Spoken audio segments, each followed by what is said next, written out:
Dear Mr. Östlund, thank you for your time and for bringing us Triangle of Sadness. The audience has just watched your second Palme d'Or winning film. Anything you want to tell them in this crucial moment of just having finished watching the film? The screenings that have happened now quite close to the passing by of Shelby Dean, I have said that I wanted to dedicate them to her. So I hope you paid attention to her performance. I think Shelby was a really great person to work with. She was lifting up the team, she was lifting up her colleagues, and so it's a tribute to her. I think that's a great idea, and that the Filmfest Ghent team also really wants to support that. If it's fine for you, let's dive into the first question. After seeing the film, one can imagine that you must have had great fun when constructing the story. Is writing an act of joy or an act of torture for you? I love to get up with the ideas for a film, to work with the different possibilities of a concept. So what I do when I'm writing the script is actually that I love to pitch the film to as many people as I can and tell them about the concept and the setup. And very often people are telling me interesting things that I can steal and put into the film. And then when I get to the point where I actually can pitch the film from the beginning to the end, then I'm ready to write it down. So I wait quite long before I start to write it down. I take notes, of course, but then when I'm starting the writing process, then I always know where I'm going. Otherwise, I would think it's quite hard to write. Mm-hmm.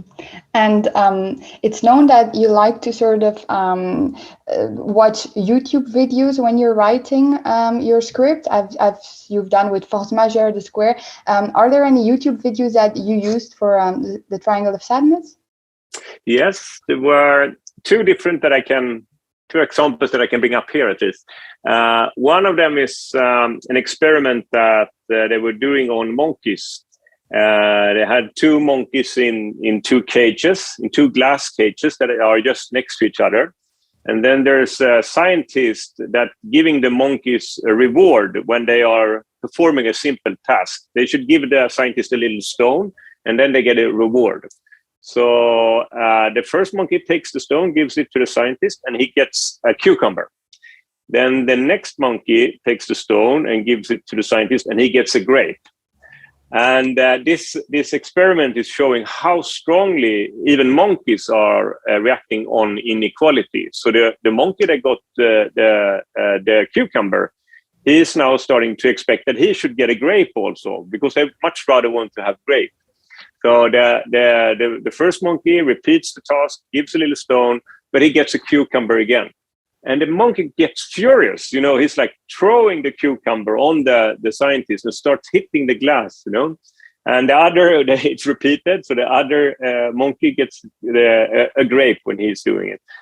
It's fascinating to see that even animals are reacting so strongly towards inequality.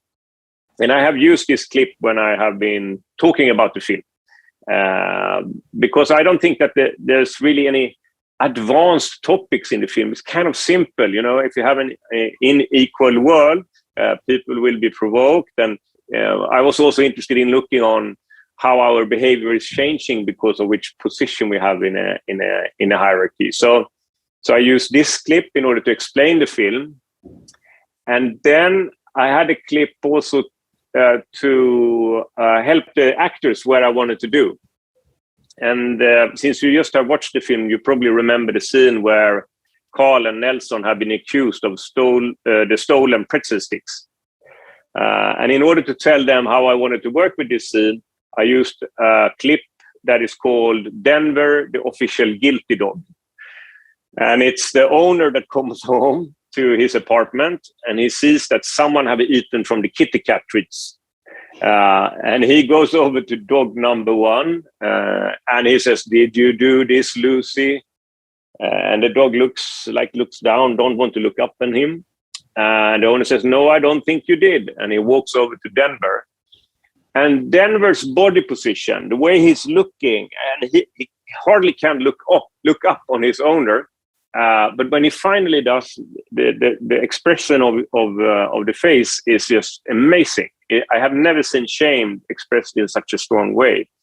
So I actually used this clip of the dogs to show to the actors. Okay, I said, okay, we want to do something that is even expressing shame stronger than this.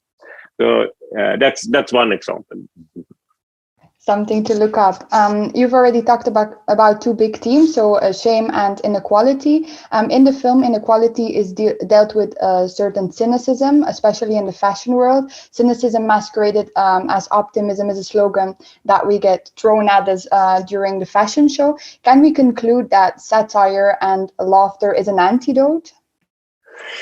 I mean, I think that first of all, that quote, cynicism masqueraded as optimism, you can detect that kind of attitude in the world. You can detect it when you look at advertising campaign.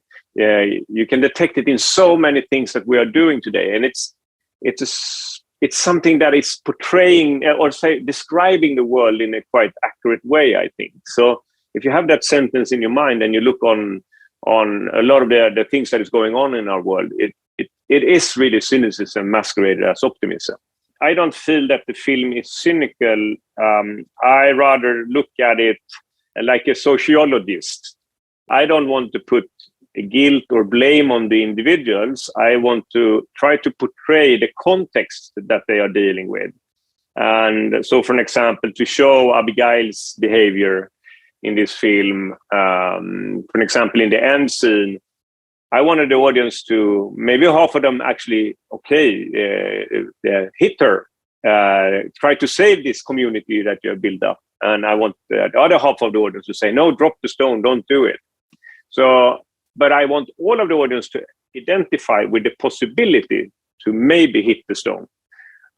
So it's rather like a sociological approach. You try to create a setup where we can identify with the bad behavior. Maybe we can develop a bit further and talk about shallowness. Does the shallowness of this day and age scare you? If we think about love following a certain business model or beauty, something that you've said already is that it's a currency, especially if we add the virtual layer to it.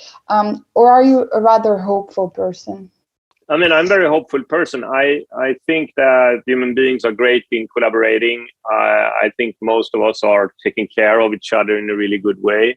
It's not human being to blame, it's the structures and the kind of systematic models that we have that is either bringing out the bad behavior or good behavior, and sometimes both. But for me, it's also important to point out that, for an example, it would be an easy explanation model to say that capitalism is like the problem, because capitalism have created so much good for us human beings. Also, we have increased our life length, we have decreased child mortality, we have kind of comfortable lives. But then there's other parts of unregulated capitalism that is creating a mess or creating bad things. So for me, once again, it's important to step back a little bit and look at our behavior from a context. And when it comes to love and our ideas about what love is and so on, I can tell you a little bit about when I was pitching the film and telling the film to different people. And when I told older people that, the main character are Carl and Yaya, and they are a branded couple. It's an exchange of currencies. So it's a win-win situation. It's good for business, and they like each other. When I say this to an old generation, like people that is born in the 70s, like I am, then oh, how horrible! But what about love? And then when I was pitching the film for younger people, and I say, and they are branded couple, they go yeah, okay. They didn't put any evaluation in it. So I don't know if it's the young generation that are cynical, which I don't believe, or if it's the old generation that is naive. Because I think there's always a transaction even in a couple relationship. And for an example, you can look at the fact of it's very seldom that we are creating a couple that is crossing class boundaries. So we have some kind of economical sense in the back of our mind when we are choosing our partner. But in Triangle of Sadness, I of course was also interested in that beauty and sexuality can become a currency that can make us travel in class society. For an example, the female models, when I was doing research, they said like, okay, the career is short, but I can always become a trophy wife, and then I can get out of this business and maintain this lifestyle.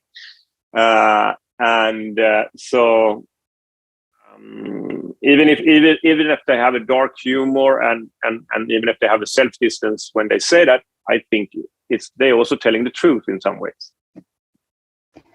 I hope that there's still some romantics out there in the younger generations. Otherwise, it's a bit sad. But maybe the romantic thing happens when you have done a great business deal together and you can relax. And now let's do it. But still, maybe we can talk a bit about how you direct your actors and what the scene was that you struggled most with when shooting it. What I do is my directing starts actually already when I'm doing the casting, because I like to be a part of the casting process, and I like to improvise around the scenes together with actors. For an example, with Carl and Jaja, sometimes I was playing Jaja, and then I tried out the male actor, and we did improvisations around the bill scene. It's a very efficient scene to do improvisations around. And then I asked them, okay, relate to this situation as a man or as a woman, or like as the gender expectations that we all know that we have. And I asked them also to never do anything that they feel doesn't feel true. So if I ask them to do something and they say, no, I can't do that, I love that, because then you can change the setup so it becomes possible for them to do it.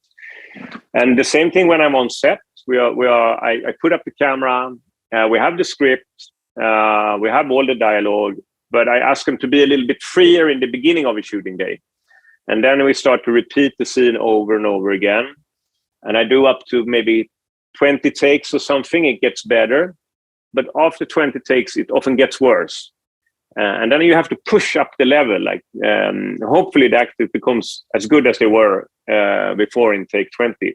And then a day that I control the time 100%, then I say, let's have an hour break.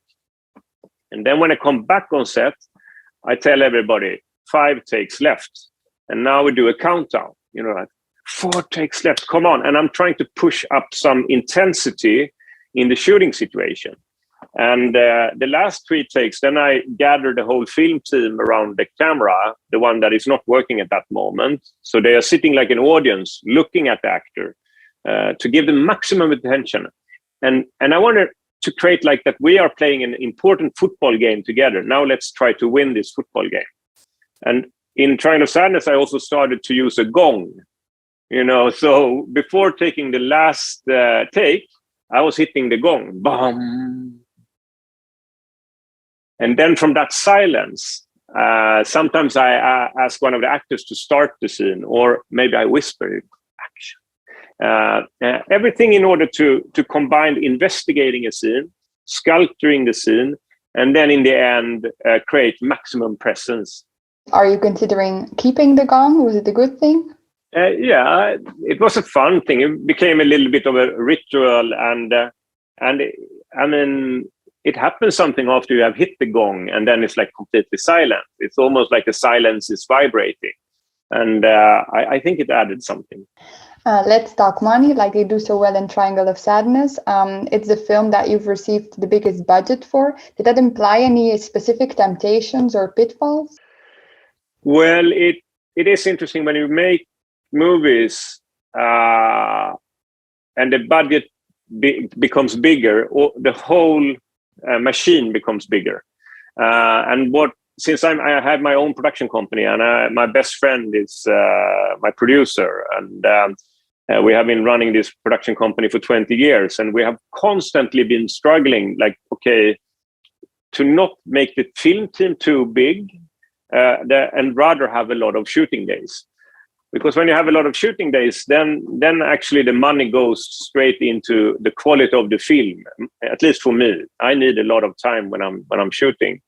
But it is interesting. As soon as it starts to cost money, someone have an assistant, and then the assistant has an assistant, and you have a lot of people on set sometimes that you don't know what are they doing, and I really want to avoid that.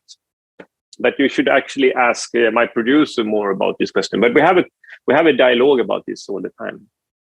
I've heard that you've already started working on a second or a next project. Can you talk a bit about that?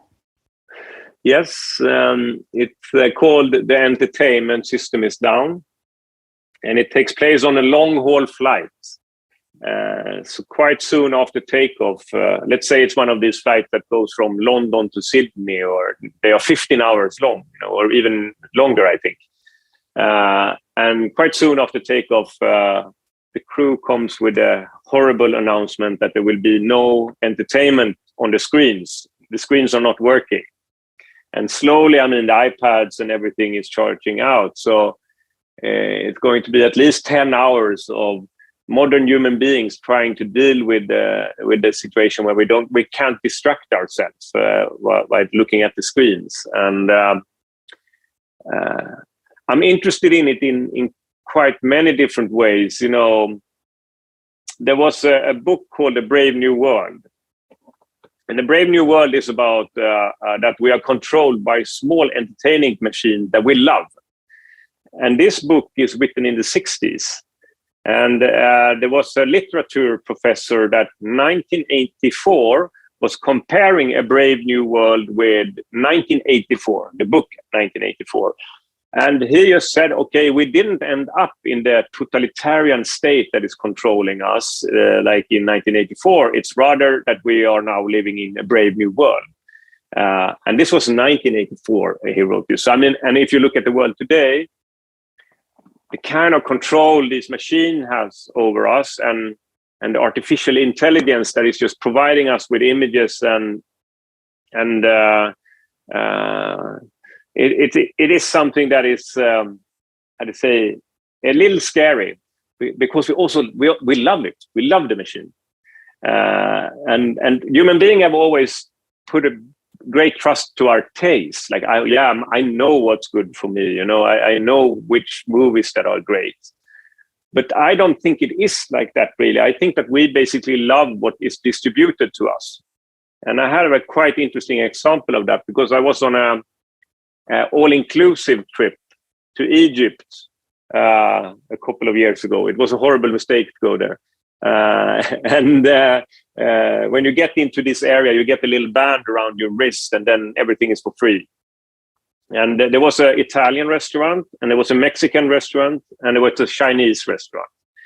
And the problem was that everything tasted the same. So I have a little boy now that is 11 months, and milk replacement. It tasted like a milk replacement. It didn't have any spice, it didn't have any edge. It was and then you could choose from a red wine and a white wine. Like, there was no nuances at all. And in the beginning of the week, I thought it was completely awful. But slowly, as the week progresses, in the end of the week, I find myself liking the food. Some like, this tastes good. No, I want more. I want to get more food.